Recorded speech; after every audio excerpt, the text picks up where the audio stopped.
Alright, what's up everyone? Today I'm going to show you to put braid using Power Pro 30 pound on a baitcaster.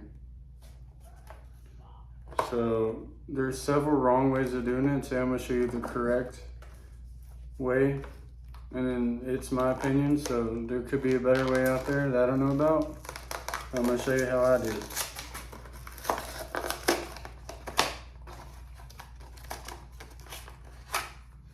I use Power Pro because it's pretty much the cheapest quality stuff out there. It's not top of the line stuff, but it's not bad. It's pretty good stuff. Never had any problems out of it. And I'm all about saving some money where I can. So first mistake, people get these bait casters and you see these holes in here. They'll tie the braid directly to the inside these holes, which I'll demonstrate right now. But the problem with that is braid is not abrasion resistant. So what that means is when that braid gets in that metal and you barely put any force on it, it's just gonna cut the braid right off. So let's say you hook on to a big fish, and this shouldn't happen, but he spools you all the way to the end of your line. He just gives one little tug and it's just gonna break you off, no problem. All right, so as you can see, I got that tied on there. It's tied right there. As soon as that fish spools you and you get to the end, he's just gonna do this one little pop and it just comes right out. Literally no effort. That was like maybe 3 pounds of pressure. That's exactly why you do not tie it to those holes. I have some, feels like 10 pound mono. Doesn't have to be anything fancy, just whatever you got laying around. Mono, fluoro, whatever's fine. It could be up to 20 pounds. This is just what I got taken off this other reel. All right, so you get your reel. You're gonna grab that tag in from the line you're using. Let me grab it. Kind of made a mess over here. Let me loosen that.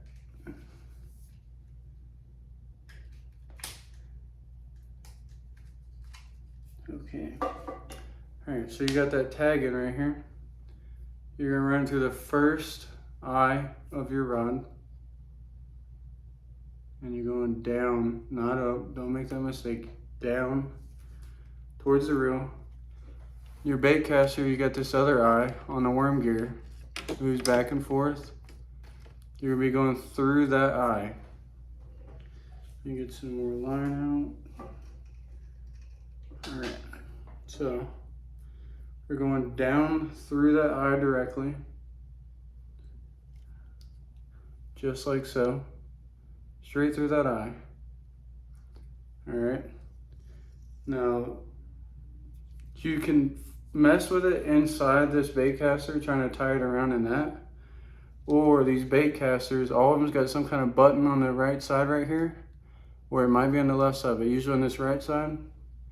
There's a little knob. You pull this knob and then you pull your plate straight up and your spool comes out. So now you don't have to mess with it in here trying to get it in the right spot, save you some time. You just pull that plate off. You got your spool right here. So your line, since you pulled your spool out, you're gonna have to pull the line through that hole where you pulled your spool out. Because if not, the knot's gonna be on the outside of the reel and not the inside. So I'm to this step, it came out through this hole. All right, and if it's a right-handed reel, the long part of the spool right here, this long rod, goes to the right. So you're gonna hold it as such. The line is going down into the reel, so we're gonna be going under the spool. Ignore these holes. Not all these bait casters have the holes. I don't use them. I don't like them. So we're going under and around. So what you have is your main line right here and your tag in this hand. So if you refer to my uni knot tutorial, you'll be wrapping a tag in around your finger, pulling it off just as such. And this main line, you're gonna cut that in half. And then you're gonna take the tag in and you're gonna go through the bottom of the loop, pulling it tight 5 times. 2, 3, 4, 5. End up with this, you're gonna pull the tag in and that knot's gonna form up in here. If you can see that thin knot, it's only like 10-pound line, so it's kind of hard to see. That knot's all bunched up now, so now you're gonna pull on the main line and then you're gonna cinch that knot down to the spool. And you're gonna push it all the way to the spool. So that knot is on the spool. Hopefully you can see that. You see a little bit right here. It's a real light line. I probably should use a little bit thicker, but this should do. And you got that tag in. Do not pull on this tag in because you want that line, that knot as close and as tight to that spool as you can get it. If you start pulling that tag in, the knot's gonna go back up the line. You want it to go down the line. So you got that tag in. You're gonna get you some scissors of some sort. Don't use a knife because you'll probably slip and weaken your knot. So just get you some scissors. Any scissors will do. Cut that tag end off. All right. Now we have our knot attached to the spool. It ain't going nowhere. This, remember, goes to the right. So what we're gonna do, we're gonna pull the main line. Pull that tight. I'm gonna pull it tight and then show you. I'm pulling that main line tight before I put the spool back in. That way I don't make a mess or get a knot stuck in where it's not supposed to be. And then you got this hole directly in the middle. That's where this shaft goes. It just falls directly in there. Look at that. Falls right in. Get your plate. All these plates are mostly the same, so don't worry about them being too much different. See how it's kind of off a little bit? You put it up, facing up a little bit, and then you push it down and it clicks in. So now you have your line. You got your knot on here. Next step, you're gonna tighten this drag. Max out your drag. You want as tight as you can get that thing. Also, your spool tensioner knob, tighten that all the way. Turn it up.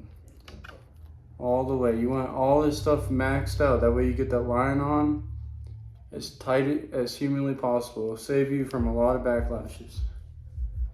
Next up, now that you got your drag tight, you got your spool tight, I get me some kind of glove in my left hand. You can use a glove, a rag, an old shirt, don't matter, whatever you got laying around. All right. I take the line and I'm going through my fingers right here. That way I can just apply tension without the line burning a hole in my hand. So I'm gonna hold this line in the gloves so that way I can apply as much pressure on that line as it's going in. Because the tighter you get this line, you're not gonna have backlashes like you would normally. All right.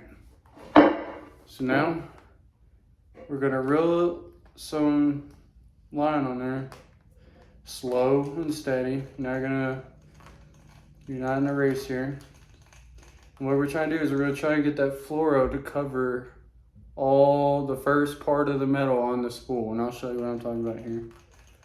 You're just trying to cover that metal so that way that braid has something to grab onto. That braid can't grab onto metal, but it can grab onto mono and fluorocarbon.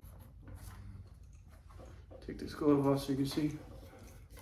Now you can see I've covered that spool completely with fluorocarbon. So there's nowhere for that braid to grab the metal. So now what I'm gonna do, it's coming off right here.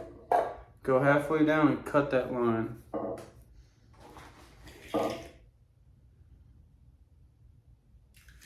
So now I got my tag in right here. All right. I'm gonna loosen this drag up. That way you're able to pull some line out just in case you need it. Because what we're gonna be doing is we're tying a double uni now. We are gonna join the fluorocarbon with our braid that we're gonna be putting on this reel. And I've done made a mess down here, so let me straighten that up real quick. I put out a video, it's gonna be Should already be out by the time I release this video, but how to tie a double uni. I'm not gonna go over it in detail in this video because it takes a good amount of time. So please refer to that video. It's gonna be in my how-to playlist. So let me tie this real quick and then we will resume. I join these lines. Move that out of the way. All right. So now, I got a weight plate down here, but as you can see, I just have this spool laying straight down and the line's just gonna be coming straight off of it. All right, let me get my glove out. Because again, I use this glove because I'm really cranking on that line. I want that line to go on as tight as humanly possible. The tighter you get it, the less backlashes you're gonna have. Also, another reason I want it really tight, a lot of people, when they use braid, they don't put on there tight enough, and then the braid digs into itself. And then a lot of times you see that, like the top line, wherever you get hung up and you really tug on it, it'll dig to the bottom of the spool. You won't ever be able to get it out. You just have to cut your line every time. So avoid all that. Just do it right the first time. You won't have that problem. I just run it through my fingers right here. I go over, under. And I just hold it here. Make sure you tighten that drag back. That spool is directly below this eye, so it's nothing fancy. All right, then we're just gonna, how to mess that up? Hang on a second. Over, under, and then I grab my rod. So here's what it looks like.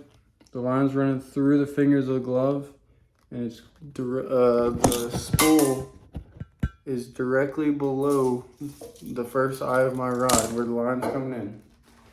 And I'm just, whenever I'm cranking this, I'm not going fast. I'm grabbing in the middle and I'm giving some nice, slow, powerful cranks. That drag's maxed out, that magnetic knob is maxed out. You could feel some pressure on your fingers, like it shouldn't be pleasant, let's just say that. You want that line to really crank on there. What just happened?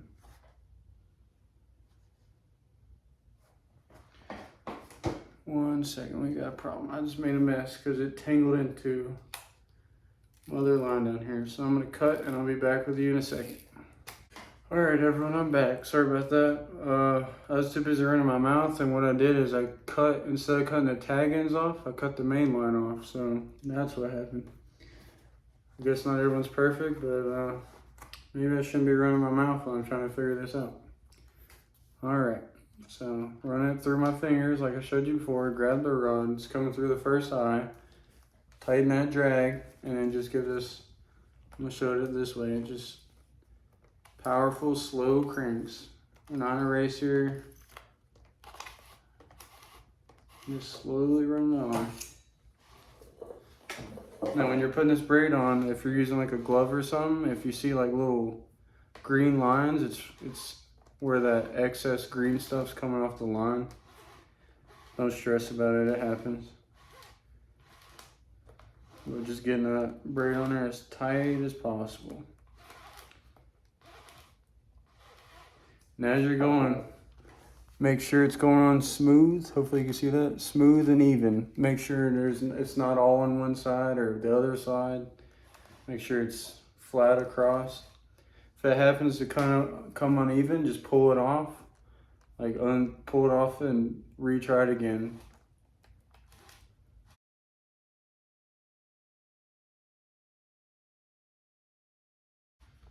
Another tip is don't do this on the water. Do it the night before, prep it before you even go the next day or whenever you plan on going, because whenever you get out on the water and you see fish jumping everywhere, you're going to be wanting to get that water or that line in the water as fast as possible.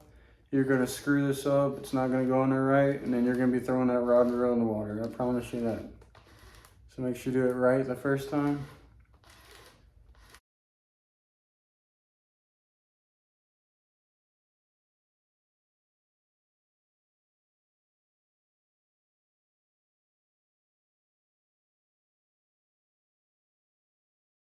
your fingers should start cramping and stuff. It's going on there so tight, so if you have to, just drop it for a second and take you a break.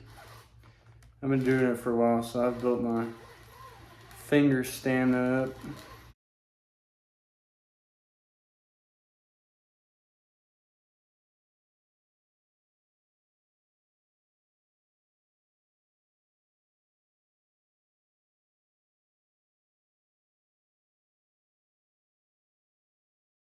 A little update for y'all.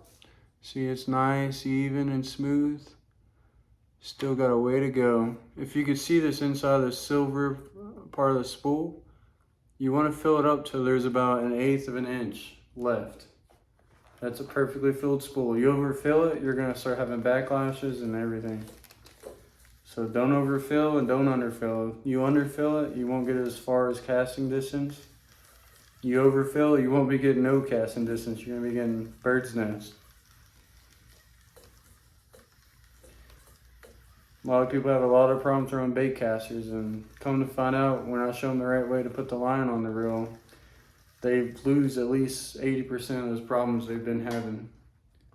So you get that line on there nice and tight, save you a lot of headaches later on. So as you can see right here, see how there's right at about 1/8 of an inch. I have probably a few more turns of the handle, but I'm gonna cut it there. And there you go, guys. You got a properly spooled baitcaster and hopefully a lot less bird's nest for you. All right. I'll see y'all next time. Leave a comment below of whatever else you want to see. Anything fishing, I'll show you it. I can do spinning reels, spin cast, baitcaster. Pretty good with them all. All right, drop a comment below. See you guys next time.